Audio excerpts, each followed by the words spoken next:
goeiemôre. Dis donderdag en ek hoop dat dit met jou goed gaan. Nou ek het in hierdie week my hand so per ongeluk in 'n slot van 'n deur gekry. En op my duim is daar 'n letsel van die merk wat die deur se slot gelos het. 'n Letsel om te wys dat ek iewers 'n bietjie seer gekry het en dat daar so 'n bietjie bloed geloop het en ja, dat ek so deur iets was. En baie kere, en ek weet jy het ook 'n letsel. Het ek en jy 'n letsel van die lewe? 'n Stikkende merk of 'n roof of 'n blou kol of 'n sny of iets wat wys dat ons deur die lewe gehanteer was. Dat daar iets met ons gebeur het en dat ons pyn ervaar het en bloed gesien het en dat daar 'n merk is as gevolg van die lewe. Maar ek lees iets baie mooi daar in Daniël hoofstuk 6. En Daniël doen wat verkeerd is in die aardse koning en hy word dan in die leeukuil ingegooi. En toe Daniël se voet in die leeukuil tref, het God voorsien en gehelp dat die leeu se bekke gesluit word, sodat hulle Daniël geen onheil gedoen het nie. En toe Daniël se koning die oggend wakker word, het hy afgehardloop na die leeukuil toe en agtergekom dat Daniël veilig is, dat die leeu's niks aan hom gedoen het nie. En dan sê daar in vers 24, toe die koning baie bly geword en bevel gegee om Daniël uit die kuil uit op te trek. En hoor nou mooi wat gebeur. Hy sê, soos Daniël dan uit die kuil opgetrek, sonder dat daar 'n letsel aan hom gevind is. Sonder dat daar 'n letsel gevind is. Dit praat daarvan dat die leeu's niks aan hom gedoen het nie. Die leeu's het hom nie gebyt nie seer gemaak nie.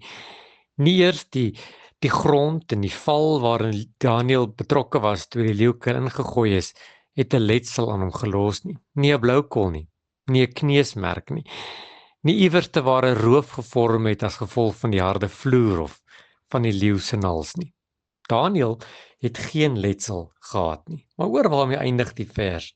Hy sê, en daar is geen letsel aan hom gevind nie, omdat, hier's 'n rede, omdat hy op sy God vertrou het. Sjoe, is dit nie mooi nie? Hy het geen letsel gehad, omdat hy op sy God vertrou het. As ek my Bybel reg lees, Psalm 91, dan sê die Here dat sy engele sal ons op die hande dra. En al kom ons in die moeilikheid, sal die Here ons uithelp. Geen voëlvanger se net sal ons vashou nie. Geen pes per dag en siektes wat in die nag rondkom, gaan na ons kant toe kom nie. Niks sal ons oorkom solank as wat ons God het wat aan ons kant is nie. Geen letsel sal na ons kant toe kom nie. En vanmôre het ek gekom om vir jou 'n kort duidelike boodskap te sê. Dat die Here sê net soos wat hy Daniël in die leeukuil bewaar het en dat hy geen letsel gehad het nie, omdat Daniël op God vertrou het. So ek en jy vandag in ons eie leeukuil, met ons eie probleme en ons eie tekortkominge, met ons eie dinge wat ons sal opvreet en aan ons skade wil doen. Maar die Here sê vanmôre dat daar geen letsel aan ons sal kom nie.